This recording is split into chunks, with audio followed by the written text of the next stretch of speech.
네, 저도 급하게 오느라 그리고 시간이 조금 늦어서 목사님과 많은 대화를 못 나눴습니다. 그래서 담임 목사님께서 어떤 분인지 잘 모르고요.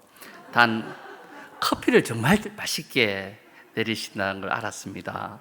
그래서 사실은 커피를 저도 상당히 좋아해서 정말 좋으시는 분이구나 이렇게 느꼈습니다. 저는 경남 하동의 옥종면이라는 곳에서 이렇게 온 경상도 사람입니다. 그래서 혹시 느끼셨죠? 이미 이야기할 때 경상도 사투리가 나옵니다. 다 이해하시고, 그래도 한국말이니까 이해하실 거라 생각합니다. 저는 이 하동인데도 경상도와 전라도를 가로지르는 화개장터 쪽에 있는 게 아니라 오히려 산청 쪽에 붙어 있는 그런 하동입니다. 하동에서 제일 북쪽에 있고, 하동 끝까지는 저희가 차를 타면 한 50분 정도 걸리고요. 산청까지는 5분이면 갑니다. 그래서 하동 교회지만 산청 같은 지리산 자락이 있습니다. 그래서 농촌 교회고요. 저희 동네는 딸기가 그래 잘 되는 곳입니다. 그래서 한번 성도님들이 같이 오시면 딸기 잔치를 한번 할 수도 있겠다라는 생각도 합니다. 요즘 코로나 때문에 많이 힘드시죠? 그죠? 온 나라가 이 코로나 때문에 시름 앓은 지가 벌써 2년이 넘었어요. 그래서 참 이 코로나가 어떻게 할까? 좀 끝날만 하면 또 시작하고, 그래서 우리가 그래 다른 면을 생각하면은 우리가 힘들다고 또 다 죽는 건 아니잖아요.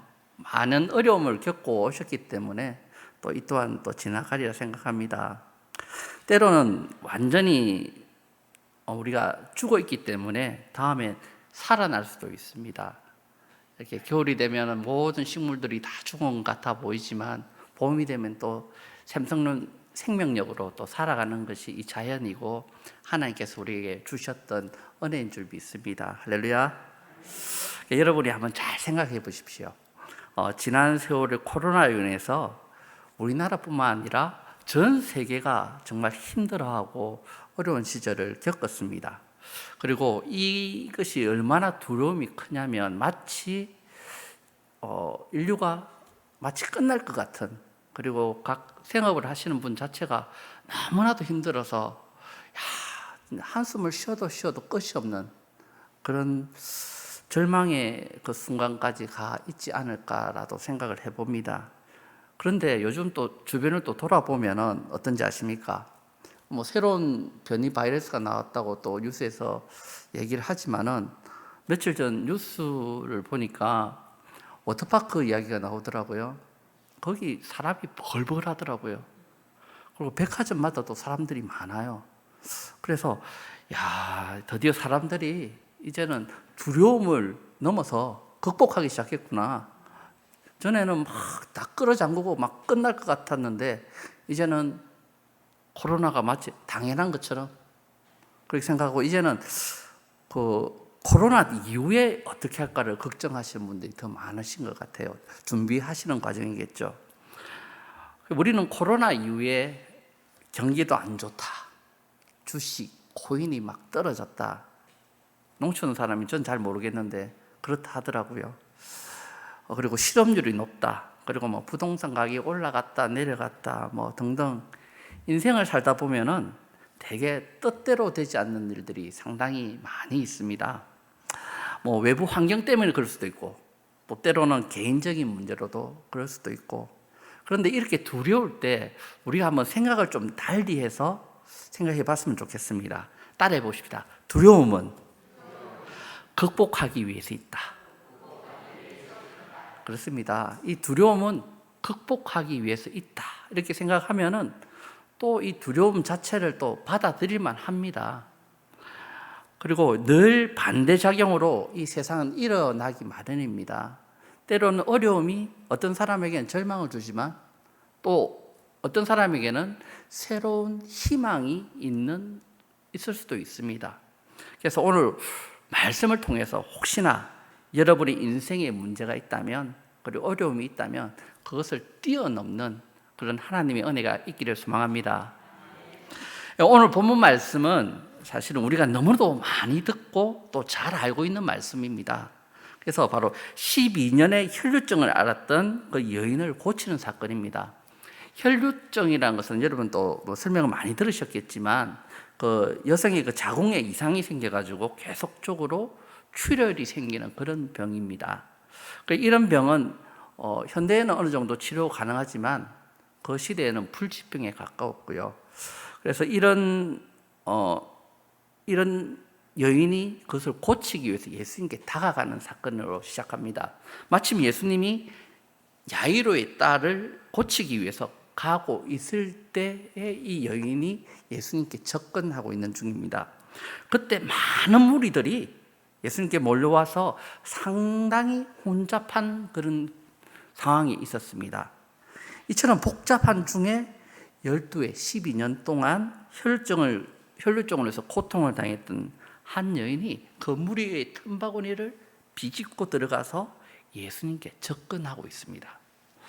그래서 우리는 이 혈류증의 이 여인이 사실은 그 피를 흘리고 있다는 것은 그 당시 유대 문화로서는 부정하다 이렇게 표하고 있고, 그 부정한 가운데 있는 여인은 사람을 만나지 못하게 법으로 정해져 있습니다. 그런데 이 여인이 그에 대한 두려움, 특히 사람에게 이것을 들킬 것 같은 그런 두려움을 뚫고 사람을 비집고 나아가고 있습니다. 혹시나 주변에서 이 여인을 알아보면은 이 여인은 부정한 여인으로 돌을 맞아 죽을 수도 있는 그런 여건이었습니다. 그럼에도 불구하고 이 여인은 오직 자신의 병을 고침을 받겠다는 일념으로 예수님께 접근하고 있습니다. 바로 무엇 때문이겠습니까? 바로 간절함 때문입니다. 12년 동안 온갖 노력을 다했음에도 불구하고 고칠 수 없는 이 병을 예수님께만 가기만 하면, 대기만 하면 고칠 것 같다는 그런 간절함이 사람들에게 들켜서 돌을 맞아 죽을 것 같은 그 두려움도 뚫고 갈 만큼 이 여인을 망설임 없이 부끄러움 없이 오직 고침을 받겠다는 그 일념으로 예수님께 나아갔다는 것입니다. 사회적인 질타의 눈보다, 때로는 부끄러움보다, 또 사람들에게 외면받을 수 있다는 그 두려움보다도 예수님께 나아가기만 하면 고칠 수 있다는 간절함이, 그 절박함이 그 여인을 두려움을 뛰어넘어서 나아가게 하는 원동력이 되었습니다. 혹시나 대개 인생이 잘 안 풀리는 경우에 대해서 혹시 두려움을 갖고 계십니까? 야, 내가 하는 일이 다 그렇지 뭐. 넌 안 돼. 이런 얘기를 혹시 많이 들어보셨나요? 인생의 낭떠러지에 떨어지는 그 기분을 반복하다 보면은 더 이상 극복할 시도조차도 못할 경우가 있습니다. 우리는 이때를 절망이다 이렇게 표현하고 있습니다. 이 상황을 좀 뭔가 벗어나려고 발버둥을 치는데도 마음대로 되지 않는 것이 인생입니다. 하지만 여러분, 우리가 생각을 좀 바꿔봅시다. 앞에 얘기했죠. 두려움은 뛰어넘기 위해서 있는 겁니다. 오늘 이 여인이 사람으로부터, 그 시대의 법으로부터 그 두려움을 이길 수 있었던 것은, 그 두려움을 뛰어넘는 원동력이 뭐라고 하였습니까? 간절함입니다. 예수님께만 나아가기만 하면 고칠 수 있다는 간절함입니다. 우리에게 어려움이 있습니까? 우리에게 견딜 수 없는 숨막히는 순간이 있습니까? 자, 이 본문의 여인처럼 간절함이, 절박함이 있다면 그 두려움을 뛰어넘는 줄 믿습니다. 할렐루야. 예, 그리고 이 혈류증 앓은 이 여인의 보면은 12년 동안 혈류증을 앓다 보니까 사회로부터, 가족으로부터 격리되었을 겁니다. 그리고 돌봐주는 사람도 없고 소외받았을 겁니다. 철저히 유대 사회에서 소외받았던 이 사람이 때로는 자신을 탓하고, 때로는 가족을 원망하고, 때로는 이웃에 대해서 원망의 마음을 가졌을 겁니다. 심지어는 아마 하나님께 대해서도 원망을 했을 것입니다. 12년 동안 얼마나 간절히 기도했겠습니까? 고쳐달라고. 자기의 그 병이 자신의 잘못 때문이 아닌 것 같은데 왜 내 인생이 이래 되었습니까? 라면서 하나님께 원망하지 않았을까 생각합니다. 우리는 외적인 아픔보다도 내적인 아픔이 더 크다는 것을 알고 있습니다. 어떻게 나한테 이렇게 할 수가 있어? 내가 뭘 얼마나 잘못했다고 당신들이 나를 어떻게 알아?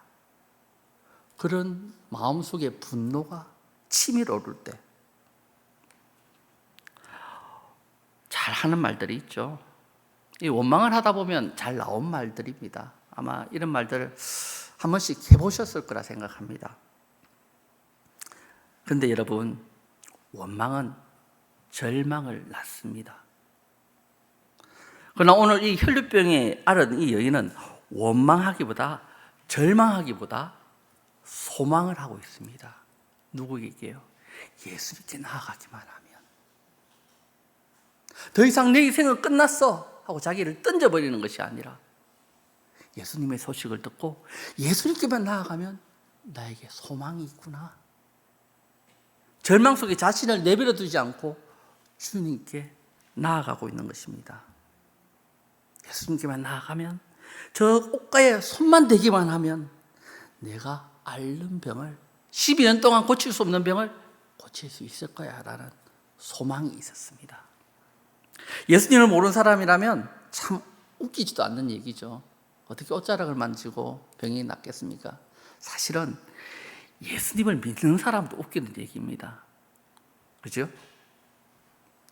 아닙니까? 이 자리에 계신 분들은 다 이렇게 믿음으로 병을 또 고치고 사업도 번창하시고 그러신가요?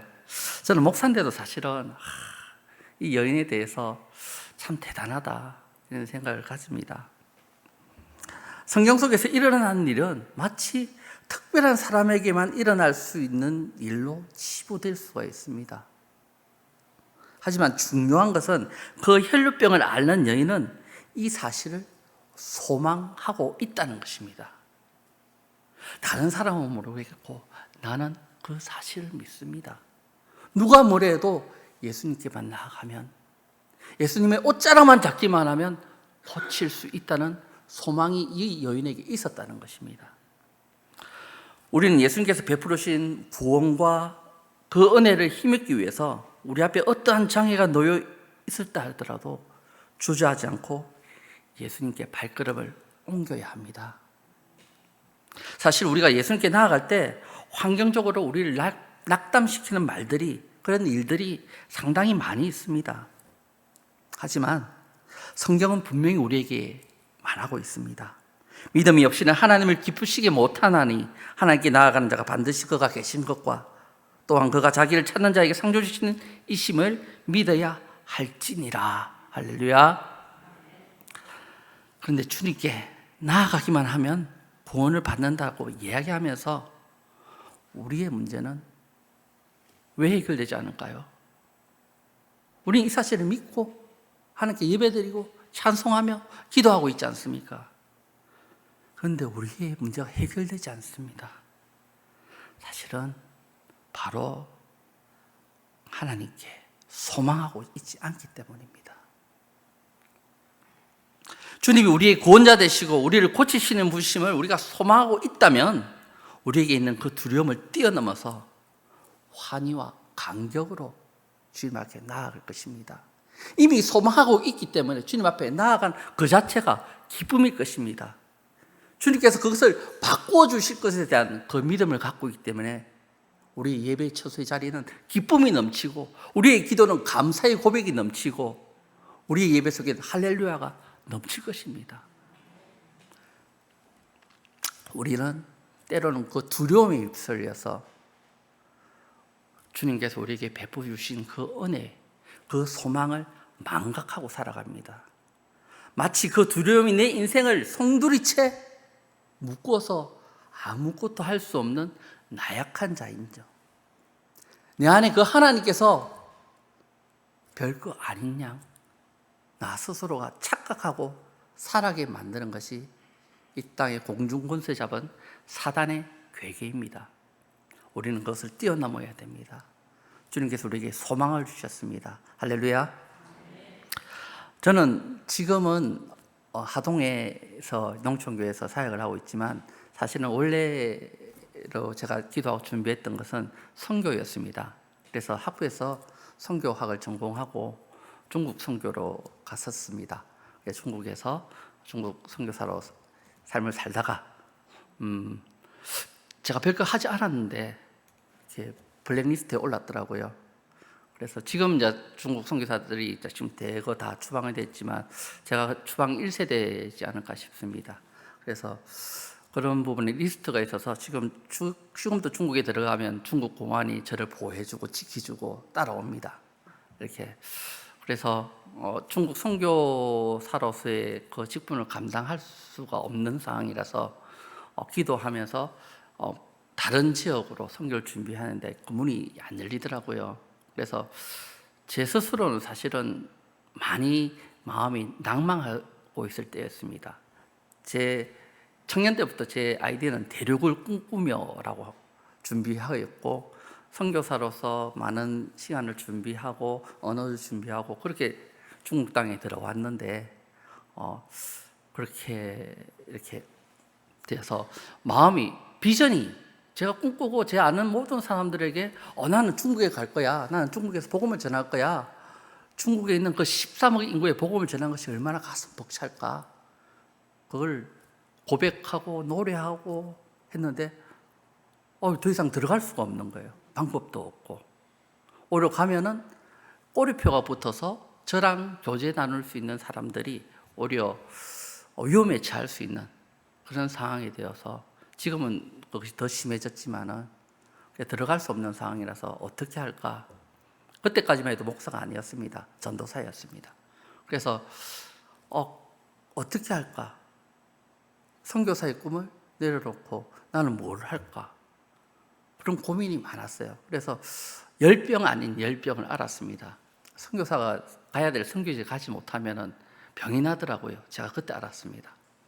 그래서 상당한 시간 동안에 마음을 준비하고 하나님의 뜻이 어디 있는가? 내가 이때까지 비전을 갖고 꿈꾸던 것이 잘못되었는가? 라는 고민에 빠졌습니다. 그런데 어느 날 하나님 주신 마음인데 이 농촌도 우리에게는 선교지다 라는 마음을 주시는 거예요. 왜냐하면 제가 중국에 있을 때 주로 섬기던 곳이 농촌이었습니다. 그래서 그 농촌에 가서 복음을 전하고 거기서 많은 아이들이 눈을 또망또망거리고 예배를 드리고 하나님을 이렇게 영접하는 예수님을 영접하는 그 눈빛을 잊을 수가 없었는데 오늘날 제가 있던 이 농촌, 대한민국의 농촌들이 목회자가 떠나고 그리고 농촌교회가 폐쇄되는 많은 일들이 일어난 것을 듣고 내가 갈 선교지는 그것이구나 마음을 주시는 거예요. 그래서 저에게는 새로운 또 선교사의 사명을 갖고 농촌을 선교지 삼아 기도하면서 준비했는데 마침 또 저희 옥정 소망교회가 목사님이 은퇴할 시기가 됐는데 들어올 후임이 없다고 이렇게 후임을 구한다고. 왜냐하면 교회 형편이 좋지 않았거든요. 사례를 줄 수 있는 형편도 아니고 그때는 또 교인이 아무도 없는 곳이었고요.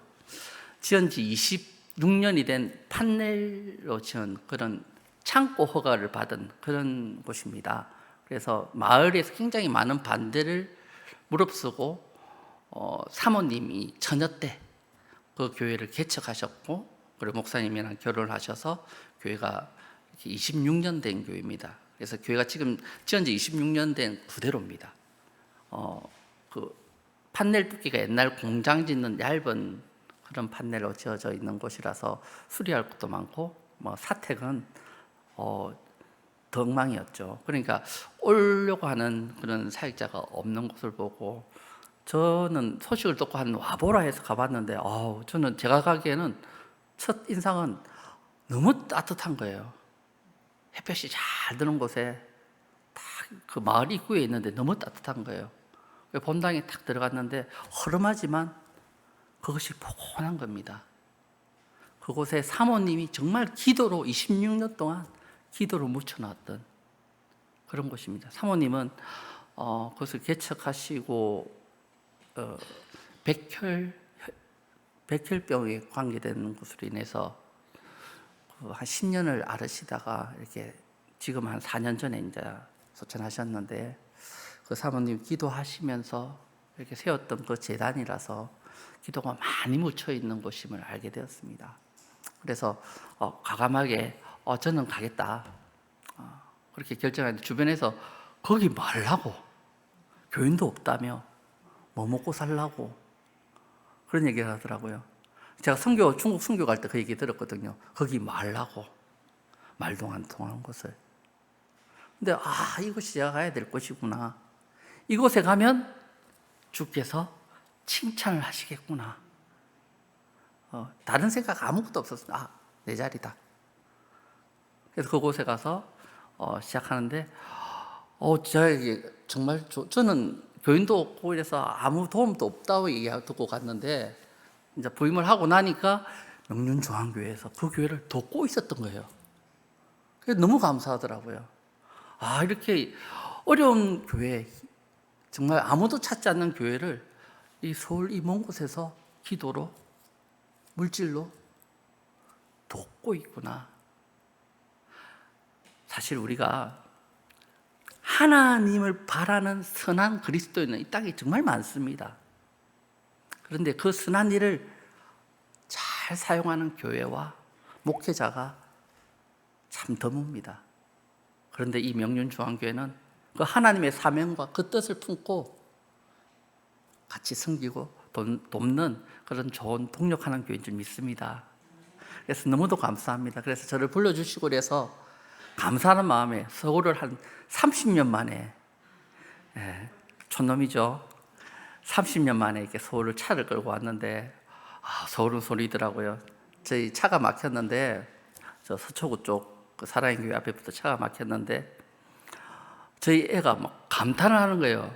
저희 애들은 교통 체증을 처음 봤거든요. 와, 차가 많다 이러면서 우리 애가 핸드폰 끌고 막 차를 찍고 있는 거예요. 저희 아내는 또 보면서 와, 여기 사람이 이래 많네 이러면서 젊은 사람들 사진을 찍고 있는 거예요. 그래서 제가 운전하면서 창피하다, 촌티 내지 마라.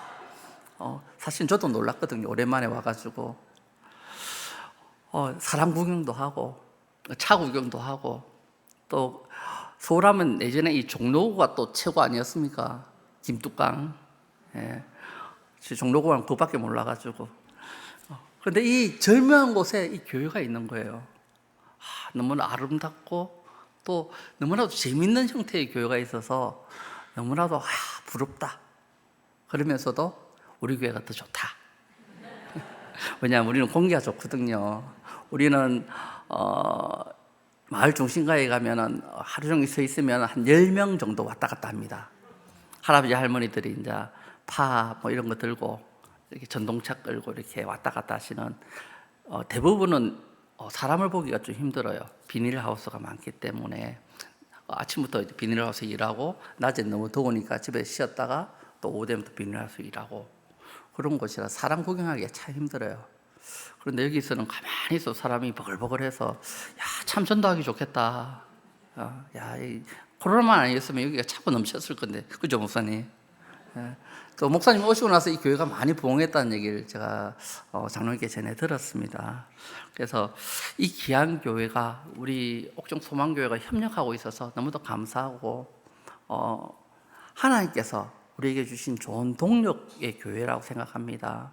그래서 이 시대에 소망이 있는 교회, 이 시대가 이 명륜중앙교회를 통해서 이 옥종면에 있는 이 옥종교회가 소망이 있는 교회로 만들어 주셔서 너무도 감사합니다.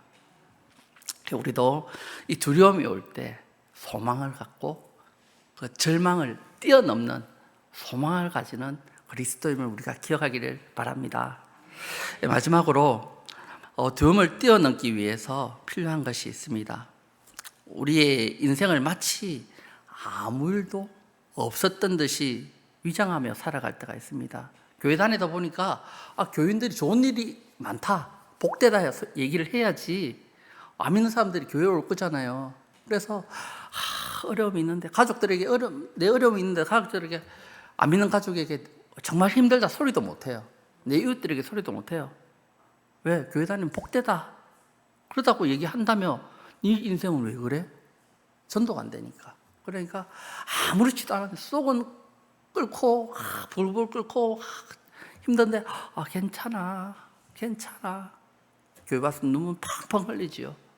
새벽 기도 와서 이렇게 권사님들 집사님들 한 번씩 쥐야 하면서 막 울으신 분들이 많이 계시더라고요. 집에 가서는 아무렇지도 않은 듯이 살아가지만, 특히 교회 안에 있는 이런 일들이 상당히 많습니다. 자신의 치부를, 또 아픔을, 내 외로움을 아무에게도 말하지 못하고 숨기고 살아가기도 합니다. 심지어는 하나님께마저도요.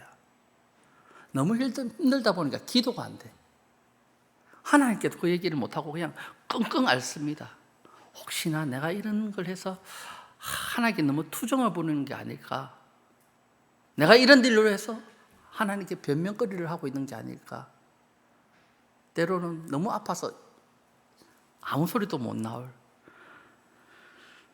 우리는 이렇게 우리의 문제를 때로는 외면합니다. 그런데 그리스도인은요, 자신의 주어진 그 문제에 대해서 직면할 필요가 있습니다. 하나님께 나아가야 됩니다. 사단은 끊임없이 우리에게 감추기를 원합니다. 사단은 우리가 예수님께 나아가는 것을 방해하기 위해서 우리의 더러운 과거를, 제약된 허물들을 자꾸 덜쳐내서 스스로 좌절하게 하고 주님 앞에 나아가서 고백하지 못하도록 우리를 부끄럽게 만듭니다. 사람 앞에도 부끄럽게 만듭니다. 그러나 우리는 이 모든 것을 우선 우리에게 예수 그리스도가 필요하다는 사실을 깨닫고 솔직하게 주님께 나아가서 이 모든 장애를 극복하고 뛰어넘을 수 있어야 됩니다. 본문에 혈루증 앓은 여인이 있죠. 이 여인의 얘기를 또 돌아가겠습니다. 그리스도 앞에서 떨며 나왔죠. 사람들의 무리 속에서 이 병을 고쳐졌는데 감히 그분의 면전 앞에 서지 못하고 그분 뒤편에서 그분의 옷자락을 살짝 만졌습니다. 아무도 모르게. 그리고 예수님께서 그녀의 간절한 소망과 뜨거운 믿음을 명확하게 하시고 그 떨리는 손길로 나온 그녀에게 치료의 은혜로 화답해 주셨죠. 그 여인이 아마 그때 자기가 고침받은 것을 알았을 겁니다. 마음속에 그래, 내가 절망을 뚫고 내가 두려움을 뚫고 나왔는데 과연 소망대로 이루었구나. 이 여인은 자기의 원하는 소망대로 다 되었습니다. 그런데 예수님께서 말씀하시죠. 내게 손댄 자가 누구냐? 내게 손댄 자가 있도다. 이는 내게서 능력이 나간 줄 알미니라. 말씀하신 거죠. 여인은 두려웠을 거예요. 아무도 모르게 살짝이 만졌는데, 그리고 고침을 받아서 이제는 됐다 하고 안심을 하고 있는데 예수님이 누구냐라고 얘기하는 거예요. 자기가 부정한 자로, 혈루병 가진 자죠. 부정한 자로 사람을 만졌으니 이것이 죄죠. 그래서 이제는 고침을 받았는데 자기를 알아보는 사람이 저 여인이 혈루병을 앓은 여인입니다 라고 외치긴 하면 이 여인은 변명할 여지 없이 아마 돌에 맞아 죽었을 거예요. 율법을 어긴 것에 대한 그 두려움이 몰려왔을 겁니다. 하지만 그 여인이 예수님과 사람 앞에서 떨며 나옵니다. 서 있지도 못하고 엎드려서 그 손댄 이유와 그 나은 것을 벌벌 떨면서 모든 사람 앞에서 말하였습니다. 이제 12년 동안 앓던 혈루병도 고쳤는데 율법을 어긴 죄로 죽을까 두려움을 떨면서도 예수님과 사람 앞에 나와서 이야기하였습니다. 여인은 이러한 솔직함으로 예수님과 사람 앞에 나와서 솔직하게 말했습니다. 그렇습니다. 그 여인에게는 죽음의 두려움을 뛰어넘는 솔직함이 있었습니다. 결과가 어떻습니까? 오히려 육체의 병뿐 아니라 예수님께서 말씀하시죠. 딸아, 내 믿음이 너를 구원하였느니라. 평안히 가라. 할렐루야. 그렇습니다. 예수님께서 이 육체의 병뿐만 아니라 영원한 생명과 평안이 함께 있기를 말씀하셨습니다. 우리는 때로는 우리에게 주어진 문제, 어려움을 부끄러움보다는 솔직함으로 돌파해 나갈 때가 필요합니다. 주님께 나아갈 때 우리가 어떻게 나아가야겠습니까? 주의 십자가를 믿음으로, 나를 품으시는 그 사랑으로, 그 믿음에 나아가야지 않겠습니까? 내가 무슨 자격이 있어서 주님 앞에 나아가는 것이 아니라 오직 십자가의 보혈의 그 사랑으로 말미암아서 우리가 주님께 나아갈 때 우리 속에 두려움이 물러가고 주님의 완전한 사랑이 우리 속에 자리를 잡는 것입니다. 말씀을 맺으려 합니다. 인생에 어려운 문제가 있으십니까? 내 마음대로 일이 잘 풀리지 않으십니까? 외로움과 아픔이 해결되지 않으십니까? 윈선으로 살아가는 내 모습에 실망하고 계십니까? 이 모든 두려움을 뛰어넘기 위해서 주님에 대한 간절함과 그리고 절박함, 또 주님께서 우리를 건지시고 고쳐주실 것이라는 소망과 그 믿음, 그리고 마지막으로 주님께 솔직함과 당당함으로 나아갈 때 우리는 우리를 사로잡는 그 두려움을 뛰어넘어 주님이 주시는 기쁨과 평안으로 인해서 충만한 삶을 살 줄 믿습니다. 같이 기도드리겠습니다.